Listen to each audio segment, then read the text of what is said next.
You guys ready? Actually, it's funny. I was looking at his weight loss. I chased him out. That's so funny. It's like, I lost like 9 kilos. Not that it's not that it blends in all the other ties, right? It's pretty distinctive. I like that one. My favorite.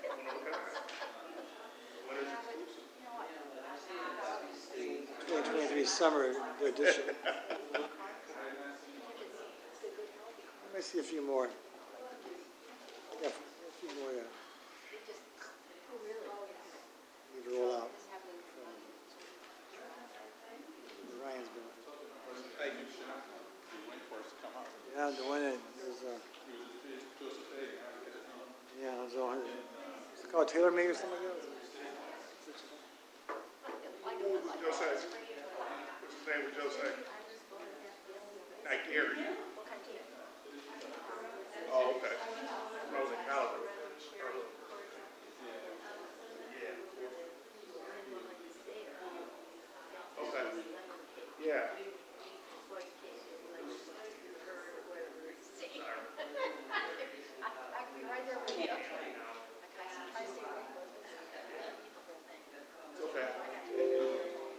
Okay.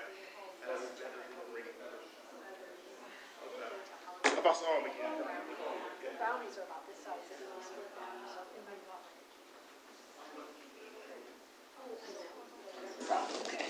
All right, guys, we're going to go ahead and get the work session started. It is 5:02, and the first thing that we have on the work session agenda is the Police Services Committee. And I think Trustee Newman, we're going to see if he's maybe...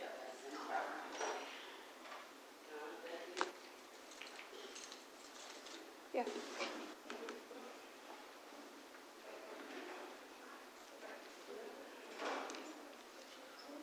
All right, we'll give Trustee Newman a little while to get here. If that's okay with the board, we can move on to agenda review and circle back. Everyone agree? All right, first thing on our agenda tonight is the first reading of proposed ordinance to amend our code of ordinances, and we're going to be doing sewer rates and water rates. We do have Luke Blackburn here. I do just want to preface all of this and tell the board that with our water rates per our ordinance, the 4% pass-through is allowable for Yucca to do that without our, doing this officially. But Deputy Stanfield and I recognize that when we do that, there's no formal way for us in the clerk's office to then amend the Municode online. And so in order for us to change an ordinance, we feel the most comfortable having this go to the board for 2 readings, just as normal. So then the chart on Municode can be reflective of the change that was made. So just wanted to point out that difference. So Luke, take it away.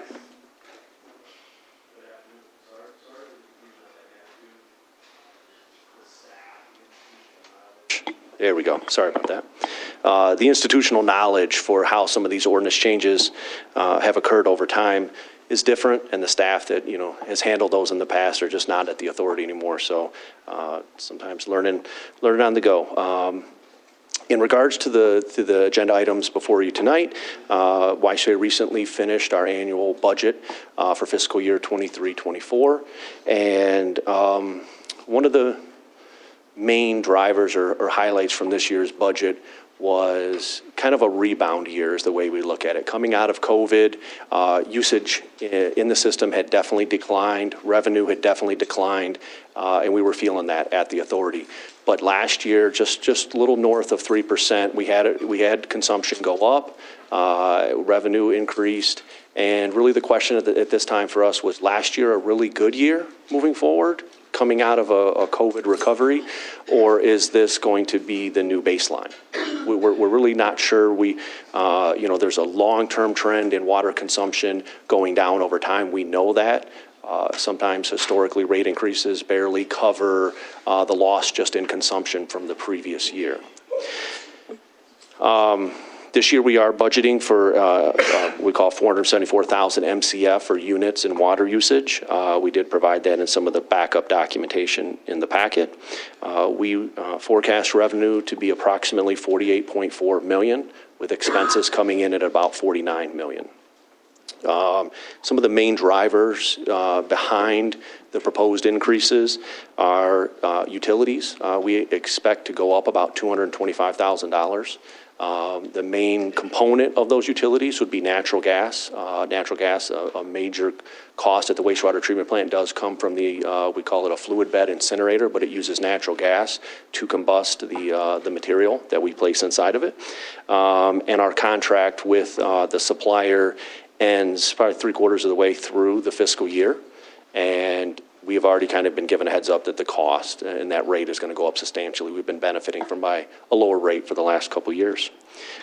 We anticipate parts, equipment, and supplies going up about $400,000. This is various components across the system, whether it be pumps, whether it be electrical components, those type of items. We have definitely, and we purchase a lot of that to maintain the system. We have seen those costs go up substantially. And lastly, not as large of an increase as last year, but we continue to see chemicals, the trend for chemical costs to go up, especially, for sodium hypochlorite or bleach, which is used in the wastewater treatment plant process. Some capital acquisitions planned, which are pretty normal for the utility, is road repairs. We have seen those costs go up for materials and labor. The budgeted amount right now is $750,000 for those projects. We would like to purchase some fleet vehicles. Many of the vehicles within the YCA system are approaching 20 years old. Some of our Vectors are even older than that. Last year, we had a number of vehicles in the budget to replace, but due to some of the costs that we received back from the bids, we felt it was cost prohibitive, so we've delayed those costs and are trying to move forward with those this year. The kind of the latter part of the packet for budget highlights, it talks about a number of projects that we have. These do not always directly impact this year's rates, but I always try to keep the township board apprised of what work we're doing in the system, the projected costs of those improvements, and those projects vary in where they're at in progress. Some are, for example, I came before the Board of Trustees a couple months ago regarding the UV improvements at the plant, regarding the headworks improvement at the plants, which is listed in this document. Of course, those are at a very mature stage where basically we've already taken bids and going to be moving into construction, where other projects such as the water meters, those are kind of in the infancy. We are just putting those project descriptions together. And part of that motivation is to ensure that we have projects submitted to the state of Michigan, which basically gets us a ticket in line, so to speak, for state or federal dollars, for loan forgiveness, grant dollars, and so forth. So those projects, some of those may move forward, some of them may not. It just really depends on what some of those loan opportunities look like with the state of Michigan and as those projects move forward. The proposed increase for water and sewer is 4% water and 4% sewer. We typically draw a baseline just to give an idea of what the impact is on a normal residential usage of about 10 units. This would not cover anybody that's doing a lot of sprinkling or other outside activities. Would put the bi-monthly bill for a resident at $103.10. And would be an increase compared to last year of about $3.97 on a bi-monthly basis, or just under $2 on a monthly basis. Would also like to bring to the attention to the board, approximately this time last year, I don't know if I gave notification, but we did enter into a memorandum of understanding with Washtenaw County regarding the low-income housing assistance program for assistance for residents on their water bills. We continue to participate in the Water Residential Assistance Program with Great Lakes Water Authority, which provides financial assistance to customers that qualify typically based upon federal poverty levels. So these are two programs, along with the township rebate program, that are available to residents that qualify for those programs. And I welcome any questions regarding the rate increases. Any board member comments or questions? Trustee Swanson. So how do residents find out about this once this is approved? Like that the increase is coming? For the rate increases?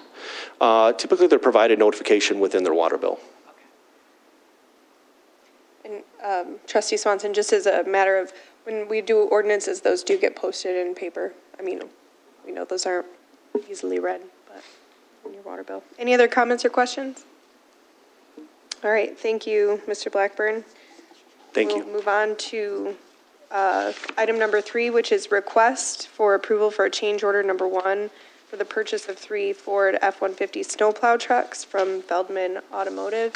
And I know that Director Hines is here to discuss that.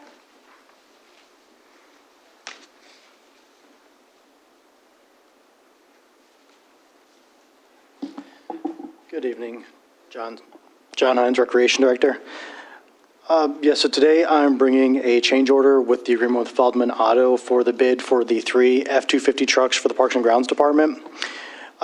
Due to the addition of adding the dual battery option, which comes with dual alternators, to the trucks, which is needed to have the extra power for the plowing and for the towing, the change of price actually increased $8,000. A total from $154,350 to $162,450. This amount is still budgeted. It still leaves us with enough room to purchase the plows, which I hope to bring to the next meeting, but the change order is necessary to make the purchase. Any board member comments or questions?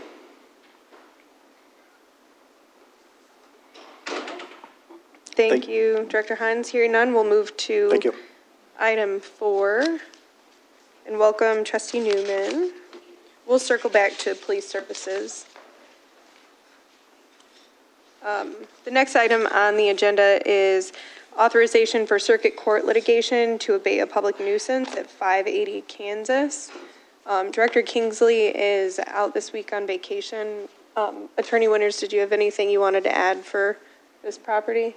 No, I think the takeaway from this property is very similar to some of the other letters I've been writing on other problem properties where the property owner either has a structure that's burned out or walked away from, thereby leaving behind sometimes significant food sources that become a smorgasbord for the rat population.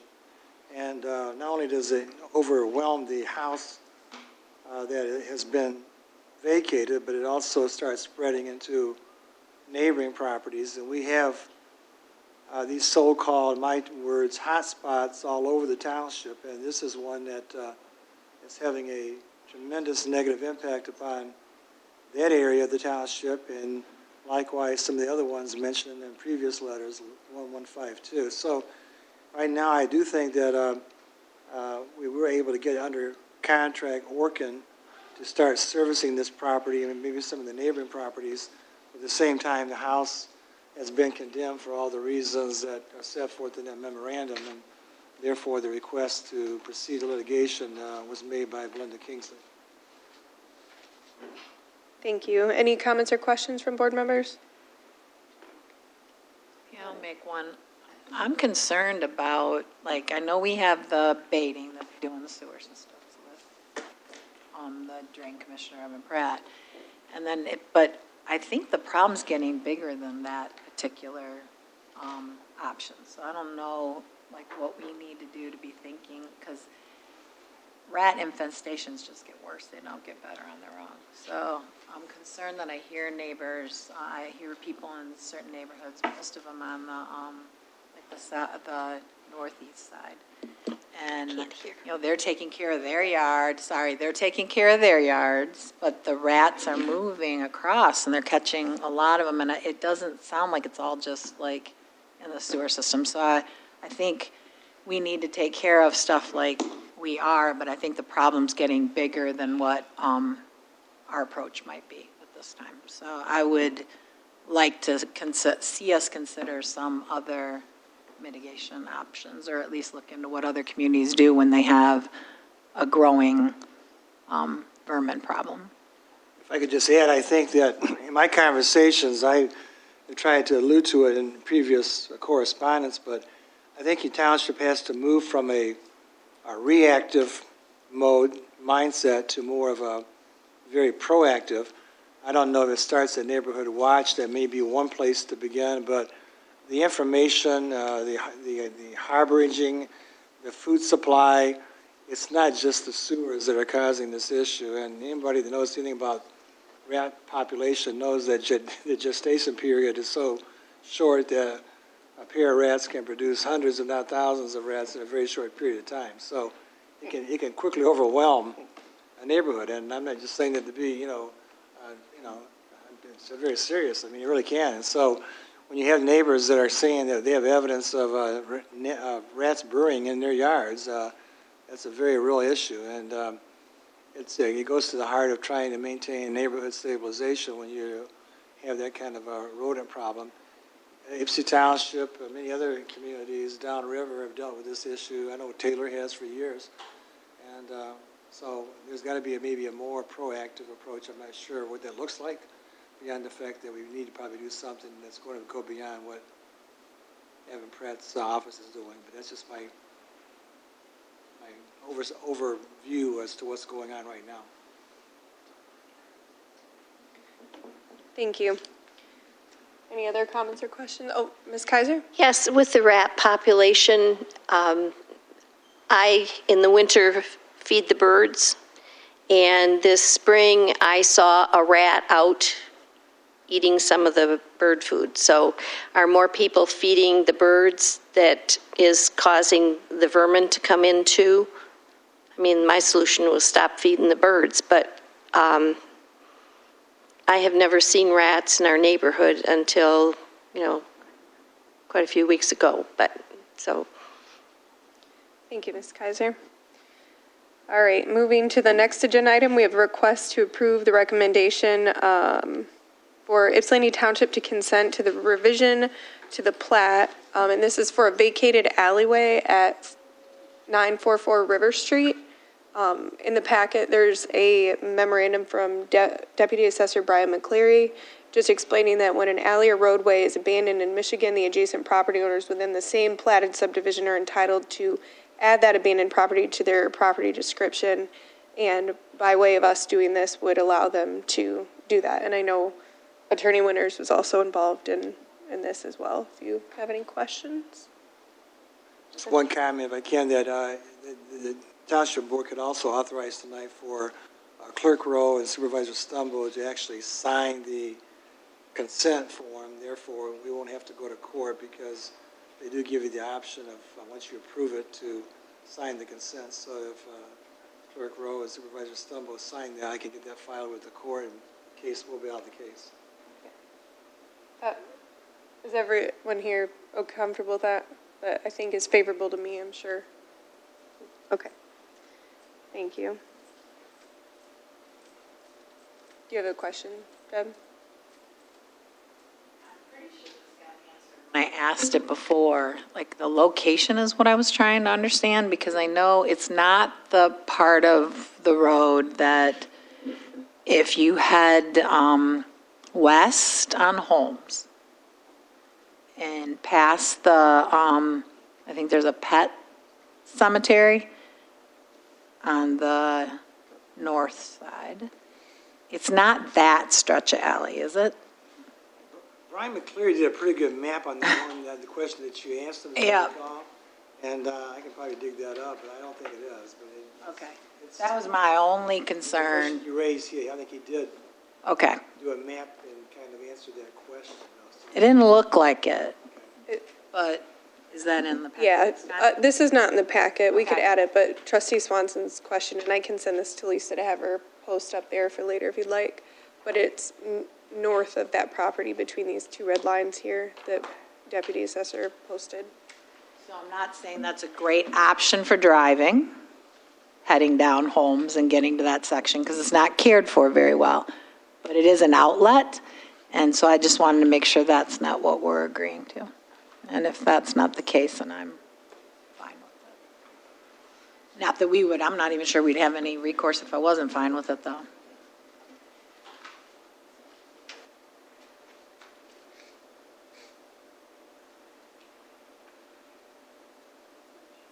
All right, thank you. We are now to Budget Amendment 10, and Supervisor Stumbo is going to take the reins.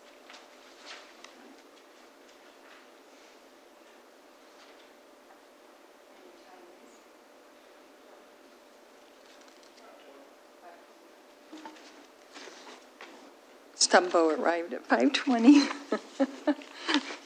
Sorry about that. Number 6 is budget amendment. Number 10, are there any questions on the budget amendment? We did add, did you talk about that? We received a grant from Destination Ann Arbor that last year we gave to Johnny Lawrence. And it's supposed to be for attractions, hotels, anything that brings people to the community, you have to use the money for. So they added that to the budget amendment. Is it in here? Yeah, trustees, that was added, the board packet was revised, so if you've opened it since you've been here tonight, you should have the most current one in front of you. I think that Deputy Stanfield also had sent out just a reminder about it as well. Any questions on the budget amendments?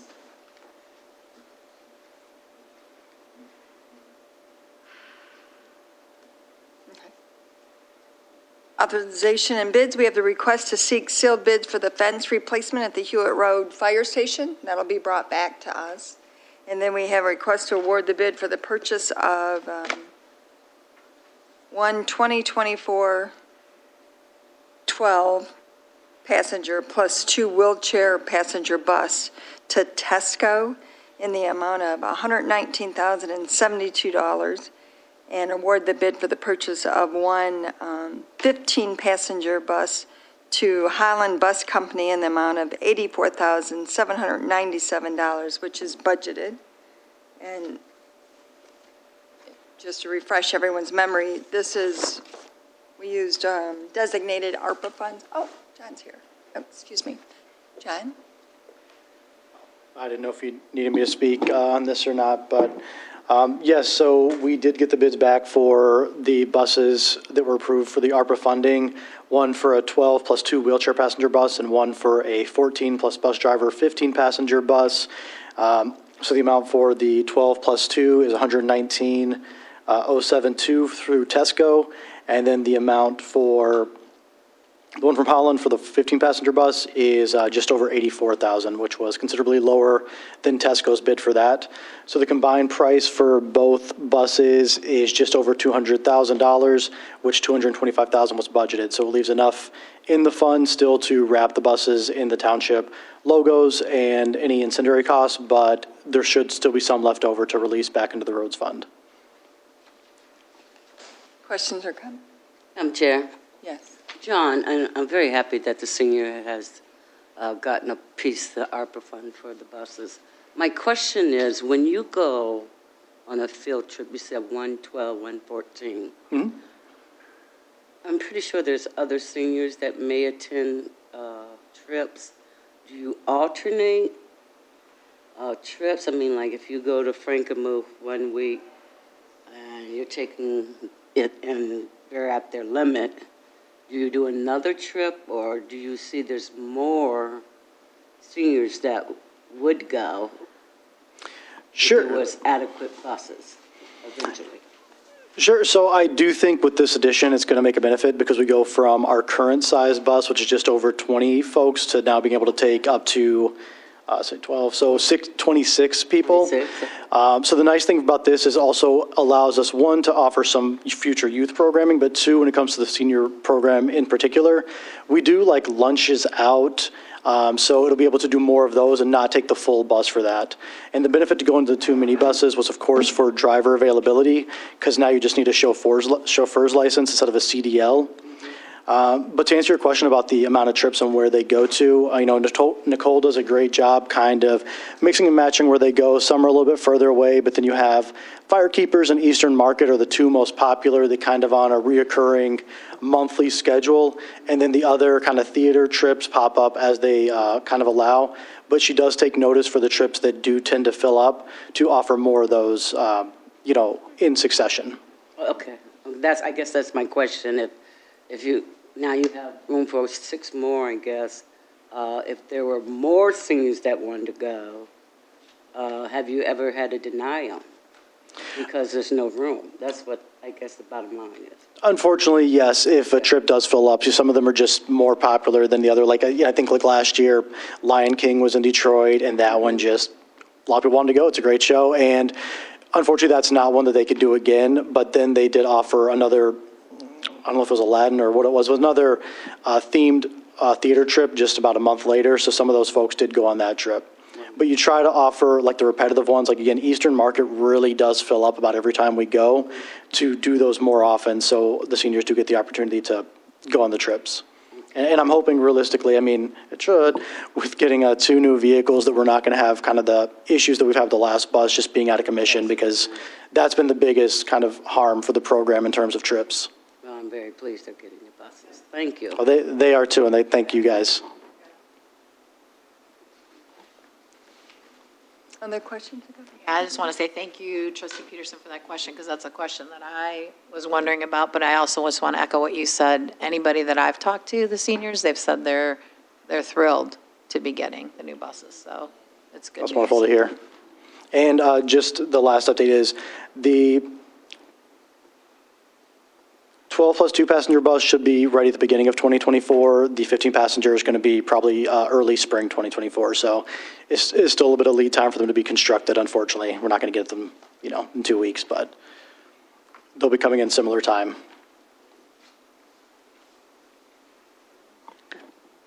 Thank you.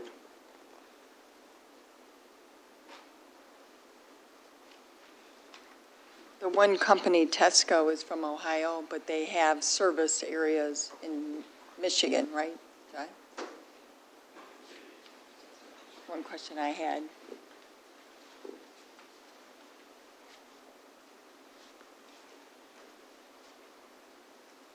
All right, there's no other, or do you want to go to? Okay, we're going to go to the Police Services Committee. Newman, Treasurer Eldridge, and Trustee Ryan were on the committee. Mr. Newman, are you?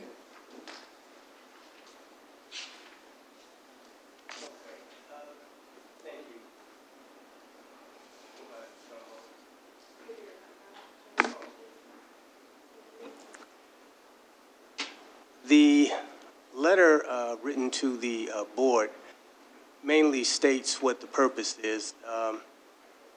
And I don't know if you can see up there. If you'll look at the letter, if you'll look at the letter written by Sheriff Can you speak into the microphone? Okay. I'm sorry. All right. If you'll look at the letter written by Sheriff Clayton, and that was dated in October of 2022, basically it was stating that Washtenaw County will no longer support, subsidize the township in the future years. We have an agreement with the Washtenaw County for contracting with 35 sheriffs. And as of October 26th, we were informed that we would no longer be subsidized for the 35 sheriffs. We pay a portion, and at the bottom of the letter, where it says the full cost per deputy, you'll see, let's take 2023. The full cost per deputy is $208,220. The subsidized cost per deputy, that's what the township pays, is $170,471, and that's the cost per deputy. So you multiply that times 35. The millage grant amount per deputy, which is what the county subsidizes through the mental health, public safety, and health millage. That's $37,749. What that says is they will no longer subsidize $37,749 per deputy in 2023. We would be responsible for that, and multiplying that times 35 deputies gives us, where is that? That gives us an amount of,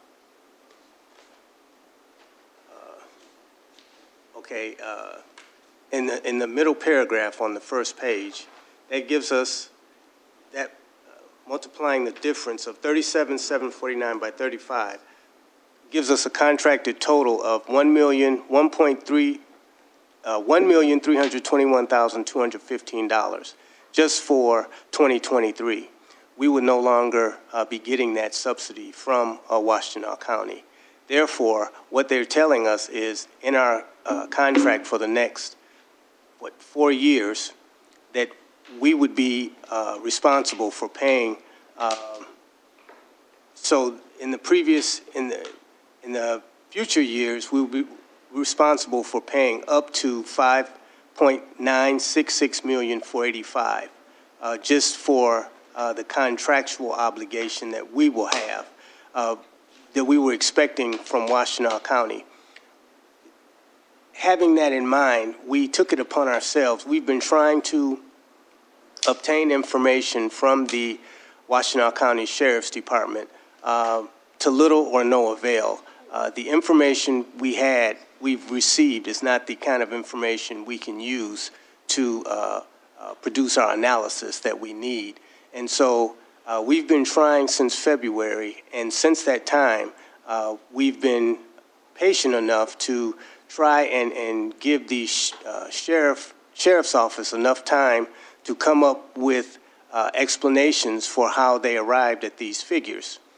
And seeing that we have not received the kind of information that we wanted, and we've been in touch with the budget department as well, and they get their information from the sheriff, who's an elected official and is not beholden to provide the information.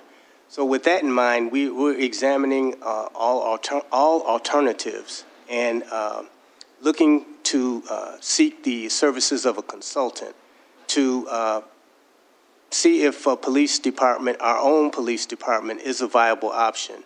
And if not, then we would just move forward.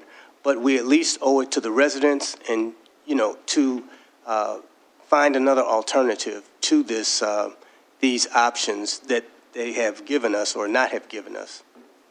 Because over the course of time since we've had an agreement with the sheriff, we've been always contracted for 35 deputies. However, we've never used 35. We've used anywhere between 28 and 32 deputies.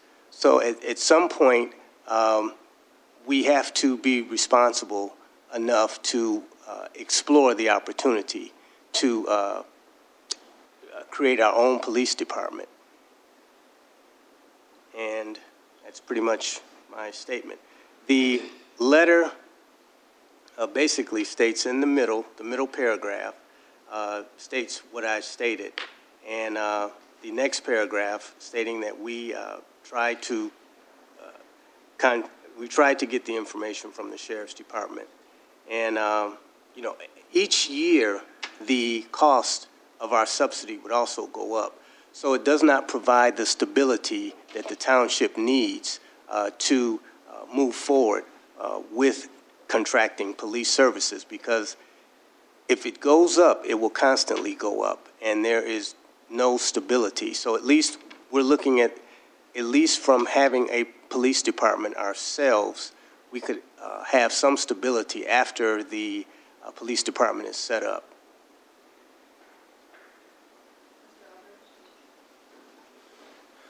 Thank you.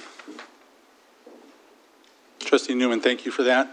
I would just add this for a few things.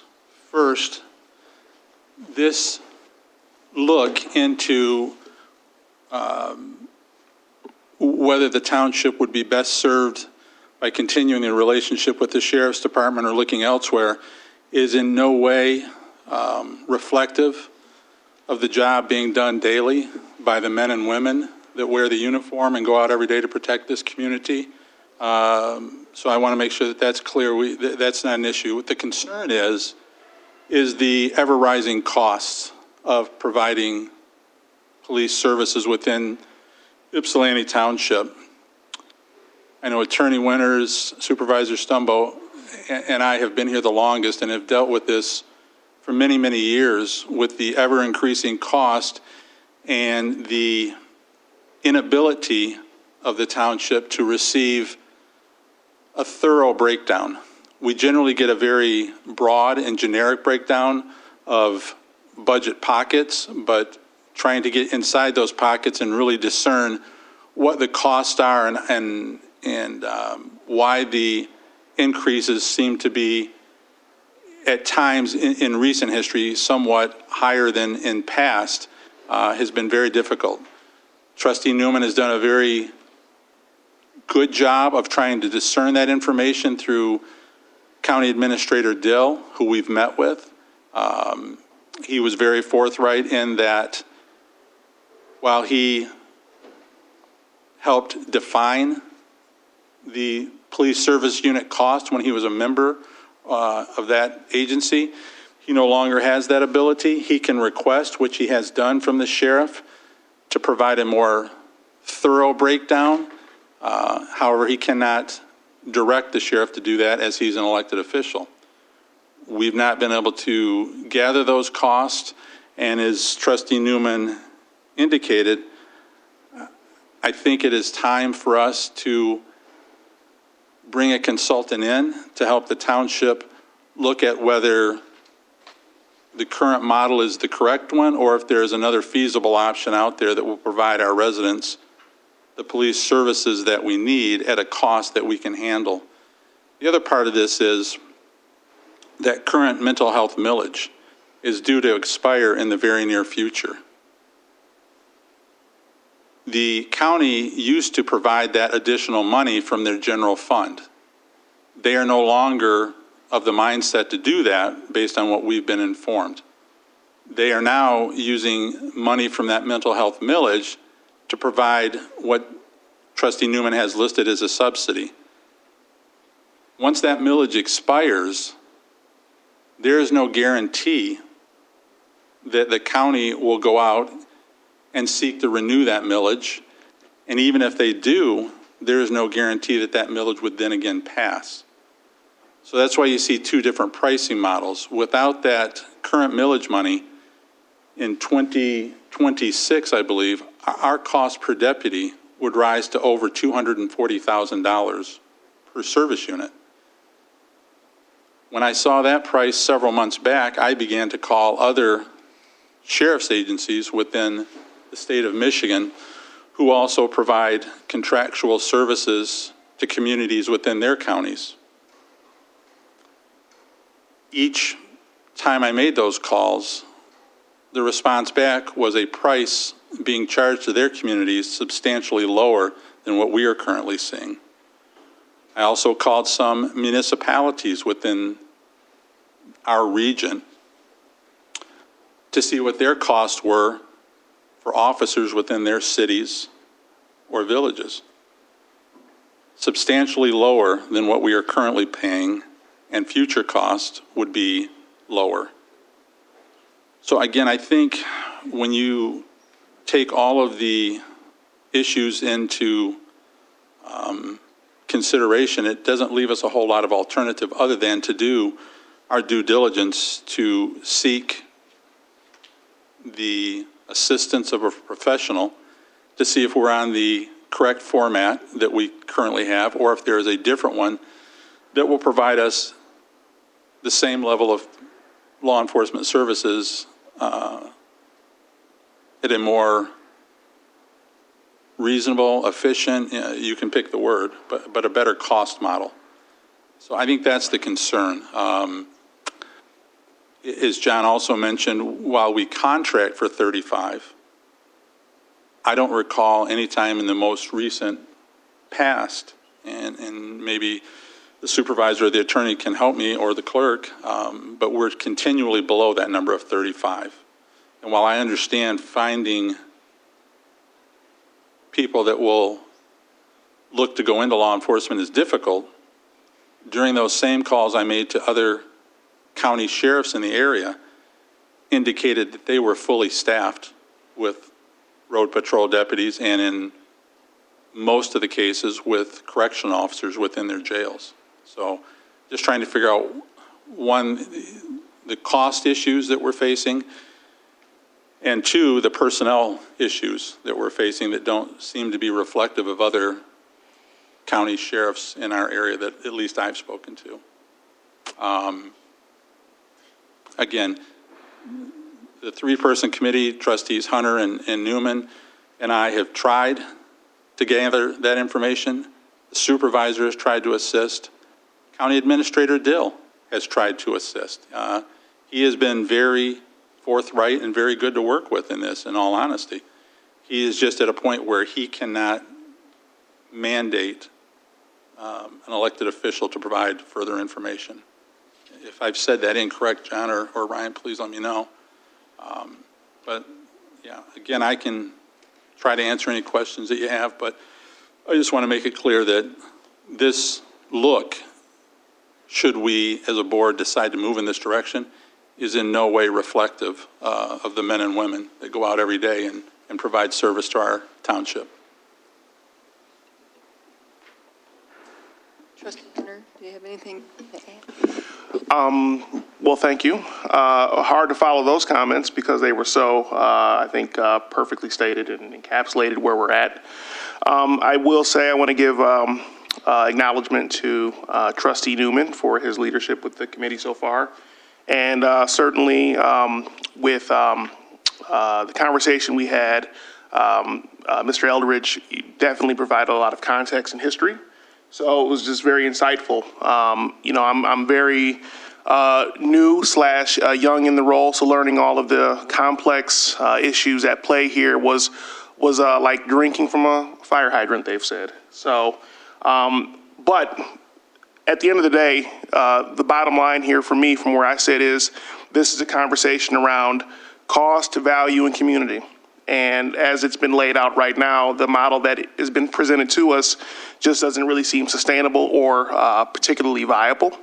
The pursuit that we may embark upon is just at this point at the research gathering phase, as stated, just to see if we're on the best model. So I'm fully behind what we're doing so far, and also think that we need to pursue every avenue that will provide the most value to our community. Also, I want to state that we're, I believe, one of the only municipalities, if not the only one, that does not have its own police department. And that's somewhat concerning, only because with us having the potential of us having our own department, we would also have a great deal more input and make the department potentially more reflective of how we see the township ourselves and how our community sees the township. So maybe I'll clamp my comments there, but also just want to thank everyone for the support and information you've given me, and I just hope we continue where we're going. Thank you. Questions or comments? Oh, sorry. Sorry. Monica Ross Williams, 2150 Chevrolet. I honestly didn't know that this was on the agenda today. So I'm actually happy to see that this issue has came up. Thank you, Trustee Newman, and also Treasurer, and also Trustee Ryan Hunter and Treasurer Eldridge for doing the work on the committee. It's kind of ironic that I'm here. I'm actually here to talk about the MLive article that has basically made our community experience somewhat of an area of a 400% increase in crime since last year. And of course, I know there are still things that are pending, lost lives, just general melee inside of our community. And I also want to echo Treasurer Eldred's comments that it's not the men and women that are trying to do the job. And I know that. It's about administration. And so now at this point where we're looking at, you had a committee and the committee couldn't even get basic answers from the person that is elected and paid for by our tax dollars inside of our township. I am very glad to see that this board is now deciding to at least look at a consultant in order to look at the options as related to our own police and law enforcement inside of this community. As Trustee Hunter said, and it is true, I believe, I'm assuming we are still number 7, we may be number 6 in the top 10 townships inside of the state of Michigan. I know within that top 10, we're the only one that does not have their own police force. I believe that in order to hold people accountable, it cannot be through handshakes and hoping that they do well, because they have proven at this point that they can't do either. They can't do well, and they can't protect our community. There are many people in our community that feel unsafe. There are many people in our community that are now beginning to think, should they stay in this community? There are many people in our community that are not liking what they're saying, and they're afraid to speak up. And to me, that is a question of leadership as it relates to the administration of the department that's supposed to do law enforcement in our community. It's no one else's responsibility but that administration. And they have shown, in my opinion, through their actions that they don't care. So why should they keep receiving our tax money? Everyone in this community pays for law enforcement, whether they have property or whether they pay it another way through their rent. And they expect to feel safe. And unfortunately, that's not where we are right now. We're just not there. And so I do hope that the consultant will take a really deep dive into looking at not only the money, but also looking at the statistics as it relates to which is pretty obvious, crimes in this community increase, and if so, how much? And let the public know that as well as we're looking at the fact that 35 deputies have been around since I was on the board, and they have never been able to be filled. That says something in regards to people don't want to come work for your department. That's what that says. Point blank and simple. And if they don't want to come work for your department, that means that there's something wrong in the department. So I hope, and I am very happy, and I'll be wrapping up, that the board has decided to take this action in regards to looking at a consultant to look at the overall picture as it relates to law enforcement in Ypsilanti Township. Thank you. Other comments or questions? I'll make a couple. So thank you to the committee. I appreciate the work that you've done. I'm very disappointed that we've not been able to secure the information that we would need from a partner, a contractual partner. So that's very disappointing to me. I think we need some kind of I appreciate the letter, but I think we need some kind of a more succinct public statement similar to some of the stuff that's been said, just because I see that sometimes people like to flame problems, and I don't want to see that happen here, because as you've mentioned, it isn't about the people who serve us. It's about the idea of understanding what we're getting paid for and making sure that what we're paying for with taxpayer dollars is the best value. I also think it's not an either or. There are plenty of communities in Washtenaw County who basically a la carte what they need, whether it's dispatch or whether it's something else. But I think because we're an all-in contracted entity, we don't necessarily have that flexibility. When I think about maybe our choices might have been a little more freer with AATA if we had been able to make some decisions like other communities do about that. So I hope that we're looking at all of that. I'm just concerned because I've had residents approach me and like, what do you mean Ypsilanti Township is going to start its own police department? That's not what we're saying.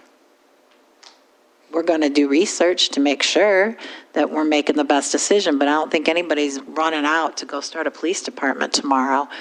So that part, I really think we need some kind of a public statement so that we're real clear with the public about what we're trying to do here, and they're not asked to read into like a letter, because your letter is very well written, but just something really clear about what we're hoping to accomplish. The other disappointment I have is just the millage itself, because it feels so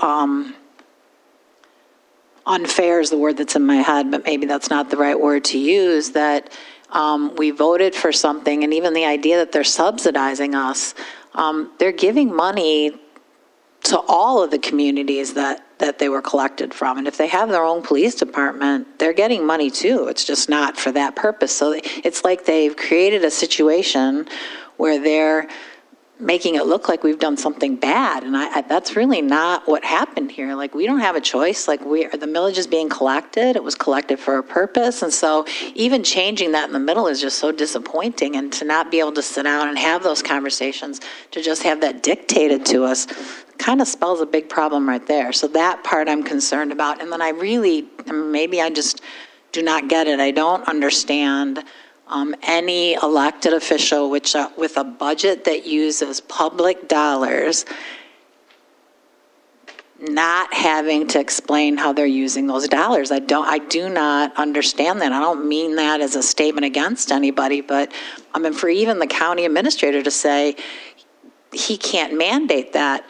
The sheriff's department doesn't collect tax money. Tax money is collected on the behalf, and then it's handed out in certain places. And every meeting we come here, like, we're talking about money that was collected for a purpose, that was budgeted for a certain, I mean, even our employees. Yes, I'm coming for a change order, but the change order was budgeted and we still have enough money. So it doesn't make sense to me at all that someone who's elected and is the caretaker of taxpayer dollars does not have to disclose the specifics of how those tax dollars are used. So the other thing that I'm concerned about is that we have a lot of services. So as we start to explore, I think we really have to think about what is it that we're receiving, which is going to be hard because we don't have specifics on what we're receiving. Because when you see a per deputy cost, like we have the benefit of CAT, we have the benefit of all these other services that the sheriff's department provides for us, whether it's dispatch, whether it's like all these special teams. And so I want to make sure that as we explore things, we're really looking at everything that we have the benefit of and making sure that there won't be a gap or a hole in the services that are provided to the residents. Thank you. So is it the next step? What do you envision? If the board approves the request for a consultant, the next step would be a request for proposal. The next meeting? Yeah, or whenever. That would be our next step. To take requests for proposal and then solicit bids from various vendors or consultants. Okay. Good question. Yes.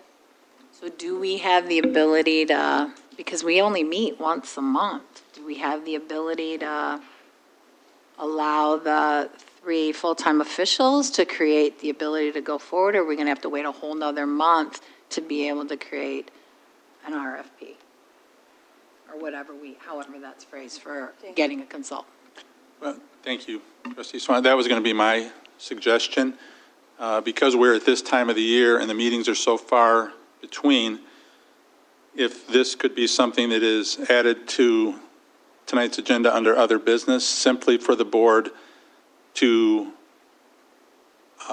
authorize, whether it's the 3 full-time officials, whatever that makeup is, to put together an RFP and go out and seek those bids so that we can begin that process of seeing if there's consultants out there that are interested in this. But yeah, that would be my request, that we add it under other business for approval by the board for the full-time officials or the committee to put together the RFP to go out and then seek those bids. Madam Chair. Yes. I just want to add, because I was questioning the same thing, like how do we go to the next step? And I see that in your memo, you thought that the price should not exceed 15,000. And so in our financial policy, anything from 10 to 15,000 can go out on mitten with approval from 2 full-time elected officials. Of course, like any of those bids that come back would come back to the board, and we wouldn't be able to authorize it if it came back higher than that. Of course, it would come to the board to approve, but so either way the board wants to go. I don't know if you have any other thoughts, Giovanna, on that.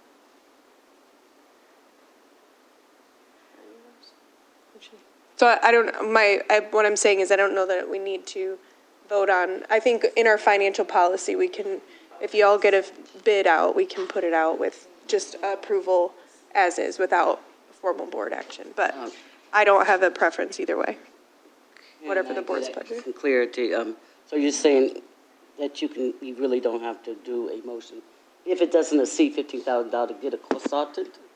Yes, so. That's what you're saying? In our financial policy, I things. get that, but yeah. not over 15,000. We You can don't have put, to get approval. we can put on mitten, Yeah, to get a consultant. yes.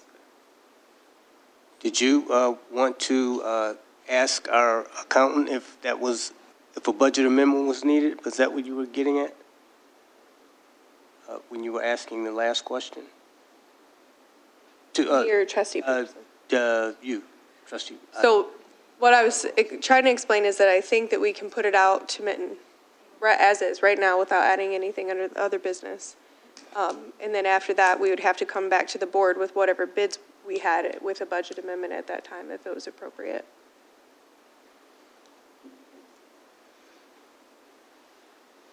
I'm in agreement. So there's probably a lot of specifics we would want in that, whatever we're going to get for that. So how do we anticipate, like, so, and I apologize for not saying 3 full-time officials, because most of the time that's who we're authorizing as trustees. It's kind of rare for us to have 2 trustees, so if it can go forward with the committee, I'm okay. I just said that because we usually were saying let the 3 full-time go forward. And the other thing is, like, so if we're looking at a contract for consulting, would Attorney Winters help us with that? So that I know a lot of times he's looking at all those contracts and what has to be written. Wouldn't it be better on the front end to have some idea of what he thinks we need in a contract so that we're getting a contract that we agree to? I don't know the answer to that.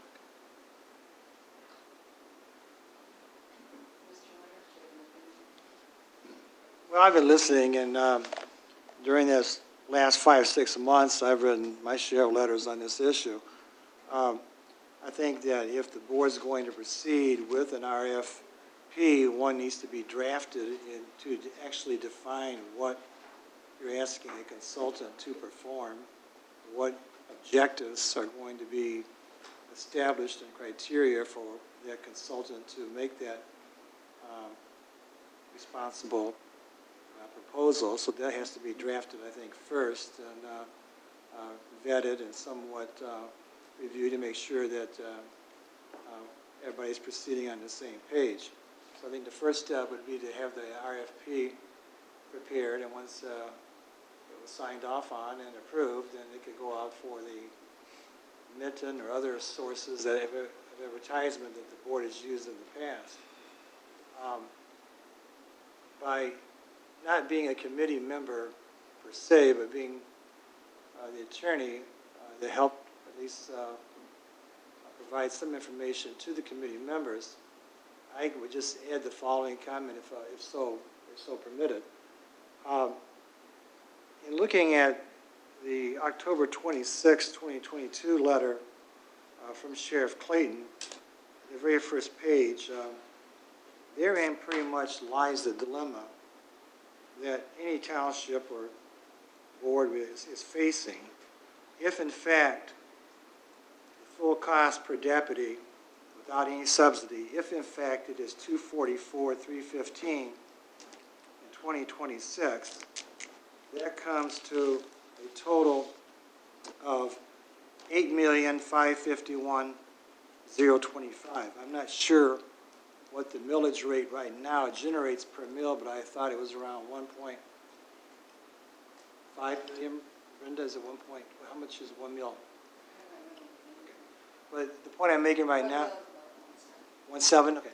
So you can do the math to figure out at 1 mill, 1.7, that's how many mills you would need in 2026 if you did not have the so-called subsidy. But going into 2027, therein lies the challenge, because if you look at that chart, the full cost per deputy continues to rise between $10,000 to $12,000, $13,000 each year during that 4-year contract. So in year 2027, if you follow that same growth of full cost per deputy as outlined in that chart, in 2027, the cost is going to be approximately $9,100,000. And so the question becomes, is this a sustainable model? That's why I think the committee is recommending right now that it's probably not going to be sustainable, keeping in mind that as the township continues to grow, you're basing this assumption on the fact that we have 35 PSUs. When I first came over here back in the 80s and even into the 90s, there was a time, I think Supervisor Stumble would remember, I think Stan, at some point, we had at one point in time 44 deputies. And there's a lot of recommendations out there, whether it's the FBI, whether it's the best practices of the sheriffs throughout the state of Michigan, national associations. Many of them recommend a deputy per 1,000. I'm not saying we'll ever get there, because that would take us up to 55, 56 right now. But my point is right now is that I don't think the township can remain at 35 ad infinitum. At the same time, especially when we had 44 at a time 20 years ago. So I think that my only point right now is that it shouldn't be that difficult. I'm kind of somewhat surprised, because throughout these letters, I have heard for 45 years, many of them on the township board, words such as transparency, heard words such as partnership, heard words such as collaboration. It shouldn't be that difficult for someone to simply tell this committee, show us how you reach that number of the full cost per deputy. We may not like it, we may not agree with it, we may not interpret it the same way, but you at least got to show your hand as to how you reach that number. Someone has some kind of basis for that number. So that being said, I would recommend that at least you go ahead and prepare the RFP. There's a number of RFPs that I think you can look at that may already be out there that we came across in regards to the what you would expect from a revenue consultant, and try and see if the board, the full-time officials, and the committee can agree upon that language, and if so, to send it out for a bid. And then, as Clerk Rowe indicated, bring it back in accordance with the financial policy. And if it meets the policy objectives, then the board can vote it up. But that's just my overarching view of what's been going on since early October of last year when this memo first came out. Of course.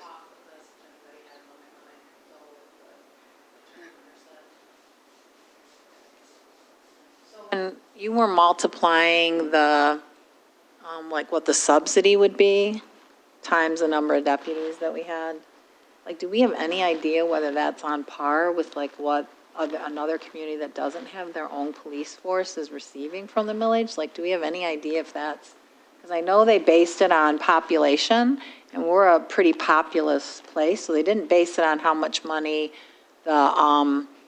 my understanding is they didn't base it on the municipality and how much money was generated in the municipality. They figured that amount by like population. So in theory, we're pretty populous. We would get a pretty generous return on the millage if we were a non-contractual. I'm just wondering, like, are they even close to like what would be fairness or on par with what they're doing with other communities, but because we haven't received anything, we probably don't know that. But if we get a chance to have questions answered, I would really like to know, like, is it even in the ballpark of what other communities are receiving? Because I don't know that answer, but that seems like maybe not when you calculate it out that way. So, Well, and I was just asking Stan that question, because in the study, if they're doing it based on the millage, then communities who have their own police department receive funding. So Chelsea, there's been, up until 2022, $16.5 million given to people who have their own police department. Ann Arbor City has received $9.6 million. Chelsea, $414,000. Milan, $316,000. Northfield, $685,000. Pittsfield, $3,075,000. And Saline, $732,000. Ypsi City, $1.6 million. So, I'm sorry. well, I guess my point is that the millage, you know, 1.3 million. thank you, Stan, and we can share that too, but there's a lot of questions, more questions than there are answers. And I have to say, in the past, Sheriff Clayton and I have always been able to work through things together, and somehow it's changed. And when I talked to Greg Dill about getting the numbers, he says that the sheriff department doesn't have to share the numbers. And then Jerry did a overall presentation to the contracting communities, but it was just a, bird's eye view. There wasn't the detail. And we used to have a committee that actually went through all the line items, and then we agreed that, okay, we understand that cost, okay, and we didn't get the opportunity to do that, and the county administrator basically says that there was a resolution that was passed that says Sheriff Clayton has autonomy over his budget, and that they don't report it to the County Board of Commissioners. Am I saying that correct, Mr. Newman? Yes. So there's no way, because we have a financial obligation. The police services is our largest budget, and we have a financial obligation to everyone in the community and our taxpayers and our business owners, to verify the numbers. And in my mind, what is being proposed is kind of going backward. A backwards way to do it, because we can't get it any other way, is to determine exactly how much it costs to have your own police department and see if that correlates to what the numbers that are being charged. Did I say that Correctly. correctly? Okay. And then, in addition, according to Administrator Dill, they still give money to the sheriff's department for, the subsidies. So unless that changed, so they're still contributing even more money to the sheriff's department, and there's no accountability at all. And that's unacceptable, number one, but I don't know what to do in order to get the numbers. Our sheriff deputies, like Stan says, they do a good job. But and it's not them that we're concerned about, it's the money, right? We want to know how much it costs. Like, we had a conversation trying to find out when they approved the Supreme Felons contract. In that contract, it said that they were going to patrol 48198 and 48197 neighborhoods. And when we saw that, we're like, okay, no one shared that information with us. We had no knowledge. So we asked a question. And when I asked Sheriff Clayton, he said that he has nothing to do with that contract. That is with the County Board of Commissioners. And when we met with Greg Dill, he says he has no idea because it's from the sheriff's department. So there's just so much lack of clarity, and we don't even know who we can ask for information. So And if I support, like, doing this. I would like to say, though, I would like to have the RFQs prepared, and just for transparency, to go out, and we can call a special meeting if that's necessary. If, it just makes it clear, right? And that's what we want to be. We want to be clear on the, what we're asking for. I'm not sure if 15,000 is enough. We did a study one year, 10 years ago, yeah. and it was slightly over 15 at that time. So, I'm not sure what that number is, but I do think it's higher than 15,000. Okay. So Like a bike path is, that would require different steps. yeah. I mean, but we're going to go through the steps of the RFQ anyways, right? Right, yeah. And if we can just write everything down and make sure that it's clear, the intent. I had some other points, but I think we all get it tonight without belaboring it. But I know Attorney Winters is going to mention one other item. Just to follow up on Trustee Swanson's comment, I do think it's important that words do matter in how you articulate what the board's discussing. And the one word that has always been very problematic throughout this whole process is that when the county uses the word subsidy, as if somehow the county is taking money that they are giving this township out of their own coffers. Every person in this township is paying for this so-called public safety millage.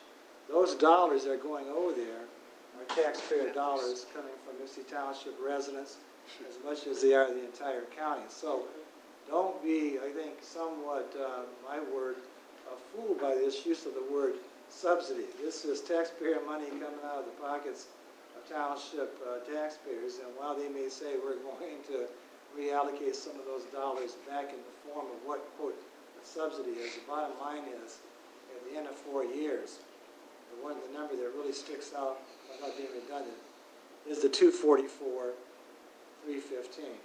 So whether you call it a subsidy or not subsidy, if that's the true cost, if that truly is the true cost, as you sit here today, in 2026, how can it be any less in 2027? Because if that's the true cost, you know at a minimum in 2027, it has to be a 244. But as you follow that graph, as to each year's increase, it's going up $10,000, $12,000, $14,000 per deputy for each of the years. So I'm not trying to hyperinflate the number. If it goes from 244 to 255, and year 2027 following the same graph, and now puts you at a $9 million cost for, again, just the 35 PSUs. That's where I think right now that we know the deputies are out there doing the runs. We see the runs. I've seen those, and they're running from literally one run to another all day, all night long. I think they need more than 35, but this is not a sustainable model. Well, if I could just, now that Doug mentioned that, Supervisor just said that, these different cities that have their own agencies are getting these dollars, whatever that amount is. They're not required to go fill out an application to get the very money that their taxpayers have already voted on. Yet we as a township, simply because we go through another agency to provide a service, they want us now to apply for the very money that our residents have already approved. I just find that shocking. And one more point. These, and just briefly, these numbers came from the Sheriff's Department. They also gave an analysis of the full cost in a sheet. And when we, as Supervisor Stumble said, I'm used to getting the information, taking the line item, and seeing where the cost comes from. And in that way, it can reconcile to the amount. It took about 3 months to get how they got the salaries, how the salaries were composed, and which was an estimation. And then when it came to other line items like dispatch costs, there's no explanation. And that's the culmination of information that we've been trying to seek over the course of time that we've not been able to get. Very true, and for the record, the deputies do not get $208,220 in their salary. But that is what they're charged, but that is not what they receive. So, yes. Just a couple more comments. So Ypsilanti Township, or at least Yucca, is a biller of payments for water and sewer service inside of Ypsilanti Township and other communities. If for some reason a resident could not basically find out why it is that they were being charged a certain rate or a certain meter rate or whatever it may be, well, that would not be transparent, would it? For Yucca, right? It would not be transparent for a service that is provided to the residents of the community that Yucca services. So now I'm going to break this down to the mental health millage. Well, my question is, why is Ypsilanti Township not getting fully what they have put in? Because basically that's our tax dollars that are being contributed. So when there's talk of allegedly ending a subsidy, how can you end it until the millage is ended? Because until such time, that means taxpayers of this township are still contributing to a certain portion of those dollars. So how are you ending something that's being paid for?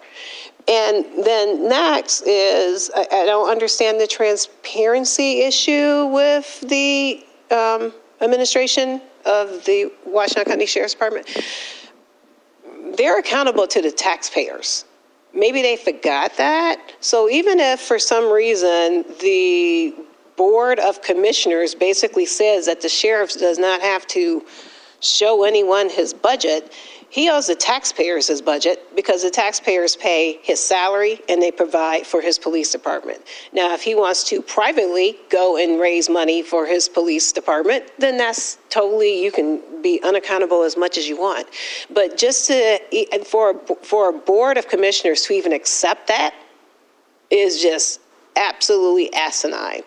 Because in the end, he's responsible. His budget is responsible to every single taxpayer in this county. So I don't even understand that, and I had to say that.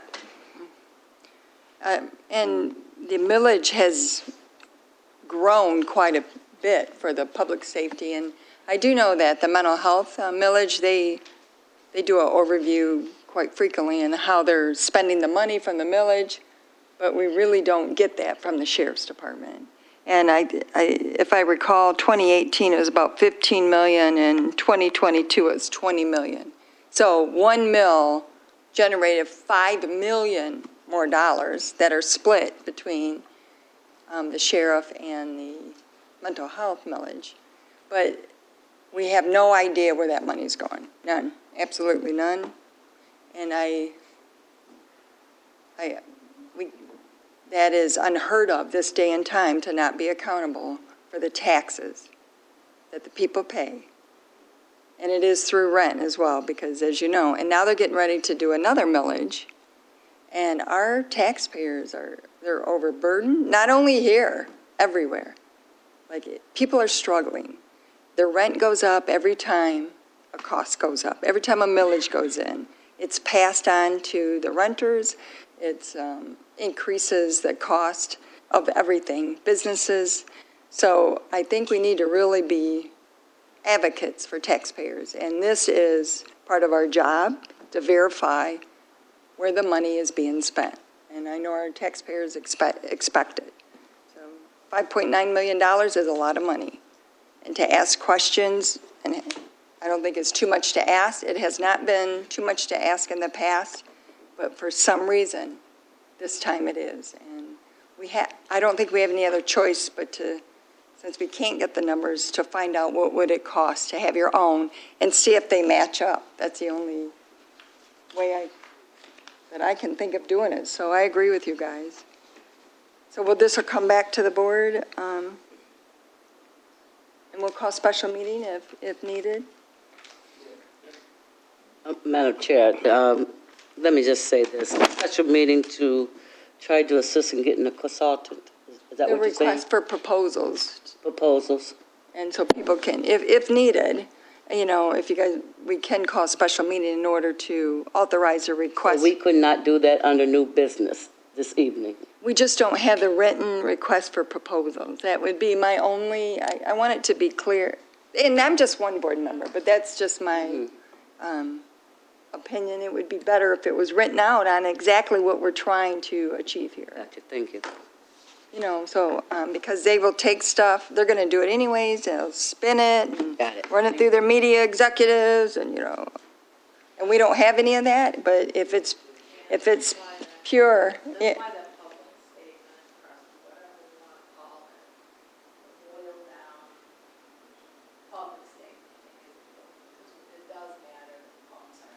It does matter that we're really clear about exactly what we're doing. right. So maybe that plus the RFP we can look at.